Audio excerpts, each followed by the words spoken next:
कारवार जिल्ह्यातील कुमटाजवळील बर्गी येथील राष्ट्रीय महामार्ग क्रमांक 66 वर पुन्हा दरड कोसळली आहे। आपण पाहतोय ड्रोन व्हिडिओच्या माध्यमातून राष्ट्रीय महामार्ग 66 च्या ठिकाणी 4 दिवसापूर्वी दरड कोसळली होती। सध्या येथे दरड कोसळण्याचे प्रमाण कमी झाल्याने एकेरी वाहतूक सुरू ठेवण्यात आली होती। मात्र आता पुन्हा दरडी कोसळण्याच्या प्रमाणात वाढ झाल्याने या मार्गावरील संपूर्ण वाहतूक बंद ठेवण्यात आली आहे।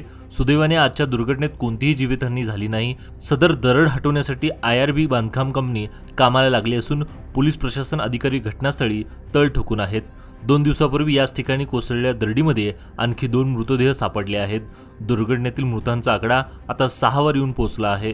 दुर्घटना घडली त्या दिवशी 4 मृतदेह सापडले होते। राष्ट्रीय महामार्ग 66 वर दरड कोसळून काही व्यक्ती मातीच्या ढिगाऱ्याखाली गाडले गेले तर अन्य मातीच्या ढिगाऱ्याखालून गंगावळी नदीतून वाहून गेले असल्याचा अंदाज वर्तवण्यात आला आहे।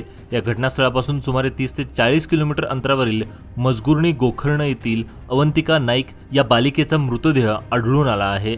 मागील 2 आठवड्यापासून कारवार जिल्ह्यात मुसळधार पाऊस सुरू आहे, त्यामुळे रोजच विस्कळीत झालेल्या जनजीवनाचा सामना करणारे जिल्हावासीय अक्षरशः त्रस्त झाले आहेत।